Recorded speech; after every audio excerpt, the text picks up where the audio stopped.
Hello friend, welcome to Knowledge Campus. DBMS के playlist में आज हम देखने वाले हैं आरडीबीएमएस का पार्ट 2। इसके पहले फर्स्ट पार्ट में मैंने आपको बताया था कि आरडीबीएमएस क्या होता है, टेबल्स क्या होता है। ठीक है, तो अगर आपने वो वीडियोस नहीं देखा तो आप जाकर देख सकते हैं, उसका लिंक मैं आपको डिस्क्रिप्शन में प्रोवाइड कर दूंगा। ठीक है, तो चलिए स्टार्ट करते हैं। तो लास्ट वीडियोस में हम लोगों ने समझा था कि ये टेबल्स होता है एंड इस टेबल्स के वर्टिकल्स वाले को कॉलम बोलते हैं, फील्ड बोलते हैं या एट्रीब्यूट बोलते हैं। ठीक है, एंड हॉरिजॉन्टल वाले को रो, रिकॉर्ड या ट्यूपल बोलते हैं। ठीक है, एंड ये आरडीबीएमएस सॉफ्टवेयर में हम लोग अपने सारे डेटा को in the form of tables store करते हैं। इस वीडियोस में हम लोग क्या करने वाले हैं कि हर एक कॉलम्स का कुछ अपना प्रॉपर्टीज है, रो का कुछ अपना प्रॉपर्टीज है, तो उन सारे प्रॉपर्टीज को हम लोग क्या करने वाले हैं, एक एक करके देखने वाले हैं। ठीक है, तो चलिए स्टार्ट करते हैं। कॉलम, कॉलम क्या होता है? कॉलम एक वर्टिकल एंटिटी है। ठीक है, इन table which store all information associated with the specific field in the table. एक स्पेसिफिक पर्टिकुलर फील्ड से रिलेटेड टेबल्स में जो डेटा स्टोर होता है वो कहाँ पे होता है? कॉलम में होता है। जैसे हमारा देखिए ये एम्प्लॉय नेम का फील्ड है, तो इसमें केवल एम्प्लॉय नेम से रिलेटेड डेटा होगा, इसमें एम्प्लॉय की सैलरी नहीं आएगी, इसमें एम्प्लॉय का पोस्ट नहीं आएगा। ये हमारे एम्प्लॉय पोस्ट का कॉलम है, तो इसमें एम्प्लॉय का केवल पोस्ट होगा, इसमें एम्प्लॉय का नाम नहीं आएगा, इसमें एम्प्लॉय की सैलरी नहीं आएगी, इसमें एम्प्लॉय का आईडी नहीं आएगा। तो कॉलम क्या करता है? एक स्पेसिफिक फील्ड से रिलेटेड डेटा को स्टोर करता है। ठीक है, ये बात समझ में आ गया। चलिए कुछ प्रॉपर्टीज है। प्रॉपर्टीज क्या है कि each attribute of a relation must have a name. हर एक कॉलम का अपना एक नाम होना चाहिए। एट्रीब्यूट बोलिए या कॉलम बोलिए, बात सेम है, या फील्ड बोलिए, तीनों नाम सेम है। तो हर एक कॉलम का अपना एक नाम होना चाहिए। Null value are permitted for the attribute, मतलब आप कॉलम में नल वैल्यू आप स्टोर कर सकते हो। Default value can be specify for an attribute automatically inserted if no other value is specified for an attribute। अगर आप क्या करते हो, डेटा इंसर्ट करते टाइम किसी पर्टिकुलर कॉलम के लिए कोई वैल्यू अगर आप इंसर्ट नहीं करते हो एंड उसका आपने क्या किया है, डिफॉल्ट वैल्यू पहले से डिफाइन कर रखा है, तो क्या होगा जब आप वैल्यू कोई नहीं पास करोगे तो क्या होगा, डिफॉल्ट वैल्यू जो आपने पहले से डिफाइन कर रखा है वो डिफॉल्ट वैल्यू ऑटोमेटिकली वहां पे असाइन हो जाएगा। ठीक है, उस कॉलम में वो वैल्यू इंसर्ट हो जाएगा। Attribute that uniquely identify each tuple of a relation are called primary key. वैसा कॉलम जो हर एक रिकॉर्ड को यूनिकली आइडेंटिफाई करे उसको हम लोग क्या बोलते हैं? प्राइमरी की बोलते हैं। वैसा कॉलम जिस कॉलम का वैल्यू यूनिक हो, रिपीट ना करता हो, उसको हम लोग क्या बोलते हैं? प्राइमरी की बोलते हैं। जैसे इस टेबल में हमारा प्राइमरी की क्या होगा? एम्प्लॉय आईडी होगा, क्योंकि कोई भी ऐसा रिकॉर्ड नहीं होगा जिसका सेम एम्प्लॉय आईडी होगा। सेम एम्प्लॉय नेम रिपीट कर सकता है, एम्प्लॉय पोस्ट रिपीट कर सकता है, एम्प्लॉय सैलरी रिपीट कर सकता है, बट एम्प्लॉय आईडी रिपीट नहीं करेगा। जैसे देखिए दो एम्प्लॉय हैं जिनकी सैलरी सेम है, दो एम्प्लॉय जो सेम पोस्ट पे काम कर रहे हैं, तो ये भी पॉसिबल था कि दो एम्प्लॉय जिनका नाम भी सेम होता, लेकिन दो एम्प्लॉय का आईडी सेम नहीं होगा। तो वैसा कॉलम जो जिसका वैल्यू यूनिक होता है वो वैल्यू रिपीट नहीं करता है, उस कॉलम को हम लोग क्या बोलते हैं? प्राइमरी की बोलते हैं। एंड उस कॉलम की हेल्प से हम लोग क्या कर सकते हैं? हर एक रो को यूनिकली आइडेंटिफाई कर सकते हैं। जैसे इस रो को आइडेंटिफाई करने के लिए हम लोग कैसे आइडेंटिफाई करेंगे? E3 के हेल्प से हम लोग इस रो को फैच कर सकते हैं। ठीक है, तो प्राइमरी की आपको समझ में आ गया। अब हम देखते हैं row. Row of a table is also called record या ट्यूपल। रो को रिकॉर्ड और ट्यूपल भी बोलते हैं। It contain the specific information of each column in a table.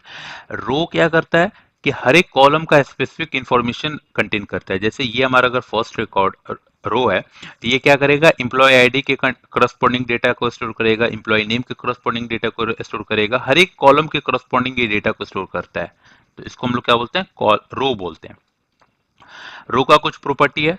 No two tuples are identical to each other in all their entities in all their column. ऐसा कोई भी दो रो नहीं होगा जिसके सारे डेटा, सारे कॉलम का वैल्यू सेम हो। ठीक है, जैसे लेट सपोज ये दो रो हैं, E1 और E2। ठीक है, तो ऐसा नहीं होगा कि उसका सारे कॉलम का वैल्यू सेम हो। अगर नेम सेम हो भी गया, पोस्ट सेम हो भी गया, सैलरी सेम हो भी गई, लेकिन उनकी क्या होगी? उनका आईडी डिफरेंट होगा। ठीक है, तो वैसा कोई भी दो रो पॉसिबल नहीं है जिसके सारे कॉलम का वैल्यू सेम हो। एटलीस्ट एक कॉलम का वैल्यू तो डिफरेंट होगा ही होगा, और उस एक कॉलम की वजह से वो दोनों रो क्या होंगे? डिफरेंट हो जाएंगे। समझ में आ गया? All tuple of a relative have the same format and the same number of entries। सारे रो का क्या होता है, सेम फॉर्मेट होता है। जैसे इसमें देखिए जो भी रो है उनका फॉर्मेट क्या है, सबसे पहले एम्प्लॉय आईडी आएगा, देन नेम आएगा, देन पोस्ट आएगा, देन सैलरी आएगी। ये फॉर्मेट चेंज नहीं होगा। ऐसा नहीं होगा कि कोई रिकॉर्ड का फॉर्मेट ये है कि पहले उसको एम्प्लॉय आईडी आ रहा है, देन सैलरी आ रहा है, देन नाम आ रहा है, देन पोस्ट आ रहा है। वैसा फॉर्मेट नहीं होगा, सबका फॉर्मेट क्या होगा, सेम होगा। The order of a tuple is irrelevant. They are identified by their content, not by their order. जो हम लोग, अगर हम लोग इस रिकॉर्ड को आइडेंटिफाई करने के लिए हम लोग ये बोले कि ये रिकॉर्ड 1 है, ये रिकॉर्ड 2 है, तो ये इरिलेवेंट है। मतलब ऐसे हम लोग आइडेंटिफाई नहीं करते, ये नहीं बोलते ये रिकॉर्ड 1 है, ये रिकॉर्ड 2 है, ये रिकॉर्ड 3 और ये रिकॉर्ड 4 है। ऐसे हम लोग आइडेंटिफाई नहीं करते। हम लोग कैसे आइडेंटिफाई करते हैं, बेस्ड ऑन द प्राइमरी की। तो ऑर्डर रो का मैटर नहीं करता है। ठीक है। अब हम देखते हैं डेटा आइटम। डेटा आइटम क्या होता है, the smallest unit of data in a table is called data item and it is store at the intersection of tuple and attribute. मतलब रो और कॉलम के इंटरसेक्शन को हम लोग क्या बोलते हैं, डेटा आइटम बोलते हैं। जैसे देखिए ये रो और कॉलम का इंटरसेक्शन ये हुआ, ये हमारा कॉलम हुआ और ये हमारा रो हुआ, दोनों का इंटरसेक्शन यहाँ पर हुआ। तो ये जो जिसको हम लोग सेल बोलते हैं ना अपने लैंग्वेज में, उसको हम लोग यहाँ पर डीबीएमएस में क्या बोलते हैं, डेटा आइटम बोलते हैं। ठीक है, तो ये डेटा आइटम कहलाएगा। डेटा आइटम का भी कुछ प्रॉपर्टी है। Data item are atomic. एक डेटा आइटम में एक ही वैल्यू होगा। ठीक है, ऐसा नहीं होगा कि एक डेटा आइटम में आप एक से ज्यादा वैल्यू को स्टोर कर रहे हो। And data item for an attribute should be drawn from the same domain. ठीक है, एक डेटा आइटम में, एक एट्रीब्यूट में सेम डेटा आइटम का वैल्यू रहेगा। जैसे सेम डोमेन का वैल्यू रहेगा। जैसे आपको अगर मैं एग्जांपल दूं, तो लेट सपोज कि यहाँ पर हम लोगों ने ई नेम बनाया है ना, ई नेम हमारा कॉलम है, तो इसका हमने क्या किया होगा, एक डेटा टाइप डिफाइन किया होगा, स्ट्रिंग। ठीक है, कि इसमें स्ट्रिंग केवल वैल्यू रहेगा, तो इसमें आप नंबर इंसर्ट नहीं कर सकते हो। एम्प्लॉय नेम में आप नंबर इंसर्ट नहीं कर सकते हो। जैसे ये एम्प्लॉय सैलरी है, हमने इसका डेटा टाइप बना दिया इंटीजर। इंटीजर, तो इसमें आप कोई कैरेक्टर वैल्यू इंसर्ट नहीं कर सकते हो। इसका डोमेन क्या हो गया, इंटीजर हो गया। ठीक है।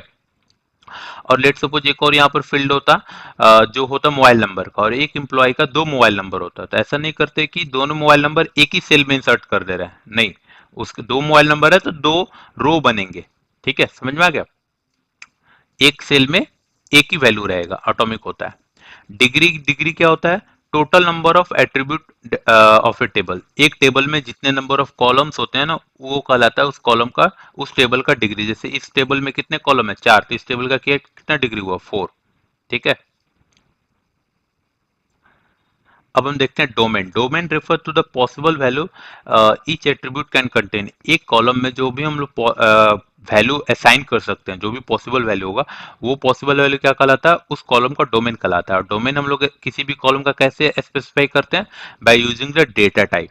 जैसे अगर हम लोगों ने बोल दिया कि किसी कॉलम का डेटा टाइप का इंटीजर है, तो उसमें कोई इंटीजर वैल्यू जाएगा, उसमें कैरेक्टर नहीं जाएगा। अगर हमने बोल दिया कैरेक्टर है, तो उसमें कोई फ्लोट वैल्यू या इंटीजर वैल्यू नहीं जाएगा। जैसे फॉर एग्जांपल अगर कोई एक एम्प्लॉय टेबल में एक कोई फील्ड होता है, जो होता है उसका नाम होता है मैरिटल स्टेटस, तो उसका क्या वैल्यू हो सकता है, तो उसको दो ही वैल्यू हो सकता है, या तो मैरिड या अनमैरिड। तो उस फील्ड का जो मैरिटल स्टेटस है, उसका डोमेन क्या हुआ, मैरिड या अनमैरिड। ठीक है। जैसे अगर आपको फंक्शन याद हो, तो फंक्शन में भी क्या होता था, डोमेन होता था। डोमेन क्या होता था कि कौन कौन सा पॉसिबल वैल्यू हम लोग उस फंक्शन में इंसर्ट कर सकते हैं, उन सारे पॉसिबल वैल्यू को हम लोग क्या बोलते हैं, डोमेन बोलते हैं। वैसे यहाँ पर भी कौन कौन से पॉसिबल वैल्यू जो हम लोग उस पर्टिकुलर फील्ड में इंसर्ट कर सकते हैं, उन सारे पॉसिबल वैल्यू को क्या बोलेंगे, उस फील्ड का डोमेन बोलेंगे। Null value, null value of a table specified that the field has been left blank during the record creation. जब हम लोग किसी रिकॉर्ड को इंसर्ट कर रहे हैं टेबल में, और रिकॉर्ड इंसर्ट करते टाइम अगर हम लोग किसी फील्ड को ब्लैंक छोड़ देते हैं, उस फील्ड को मेंशन ही नहीं करते हैं रिकॉर्ड क्रिएशन के टाइम में, तो उस वक्त जो उस कॉलम में जो डेटा जाएगा, वो डेटा क्या होगा, नल वैल्यू होगा। ठीक है। लेकिन नल वैल्यू को आप जीरो या ब्लैंक से कंफ्यूज मत कर लेना। लेट सपोज आप लोगों ने रिकॉर्ड क्रिएशन करते टाइम ने, हम लोगों ने क्या किया कि किसी फील्ड के लिए जीरो पास कर दिया, तो उस फील्ड में नल वैल्यू नहीं होगा, उस फील्ड में जीरो होगा। या हम लोगों ने क्या किया कि रिकॉर्ड क्रिएशन करते टाइम उस फील्ड के वैल्यू की जगह स्पेस पास किया, तो उस फील्ड में नल नहीं होगा, उसमें स्पेस होगा। जब हम लोग रिकॉर्ड क्रिएशन करते टाइम उस फील्ड को ही हम लोगों ने छोड़ दिया, मेंशन ही नहीं किया, उस वक्त क्या होगा, उस फील्ड में क्या होगा, नल वैल्यू होगा। और नल वैल्यू को हम लोग कैसे रिप्रेजेंट करते हैं, ब्लैंक से। जैसे अगर आपको याद हो, तो इसके पहले के जो फर्स्ट पार्ट का वीडियो था, उसमें एक स्टूडेंट टेबल था, एंड उसका जो रोल नंबर 4 था, उसका मोबाइल नंबर कोई भी इंसर्ट नहीं था, तो वहां पे वो क्या क्या वैल्यू था उसका, नल वैल्यू था। ठीक है,